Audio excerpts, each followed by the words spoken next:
عشاق الوندريان مرحبا بكم. لاعبون سيشاركون للمرة الأخيرة ربما في كأس العالم. البداية مع البرازيلي تياغو سيلفا صاحب 38 سنة سيشارك للمرة الرابعة. أيضا مانويل نوير حارس مرمى المانشافت صاحب 36 سنة سيشارك للمرة الرابعة. لوكا مودريتش صاحب 37 سنة الكرواتي الأمير الحشمي في لعبه في وسط الميدان سيشارك للمرة الرابعة. في حين هوغو لوريس الحارس الفرنسي البطل السابق 2018 مع الديوك الفرنسية سيشارك للمرة الرابعة. أما الأوروغواياني من أمريكا الجنوبية لويس سواريز زميلي في المنتخب إدرسون كافاني 35 سنة سيشاركون للمرة الرابعة. روبرت ليفاندوسكي البولندي صاحب 34 سنة سيشارك للمرة الثانية.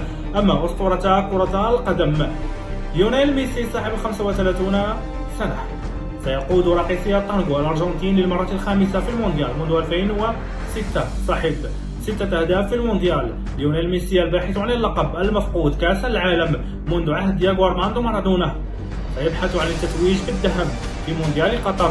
أما أسطورة الأرقام القياسية الأسطورة الدون كريستيانو رونالدو سيقود البرتغال الرحالة للبحث عن كنزهم المفقود كأس العالم، البطولة التي لم يفوز بها البرتغال أبدا. كريستيانو سيقول جيلا ذهبيا بالنسبة للبرتغال يؤدي بهم إلى اللقب المفقود. كريستيانو صاحب 7 أهداف. كريستيانو صاحب 37 سنة سيكون ربما آخر مونديال له بحثا عن اللقب.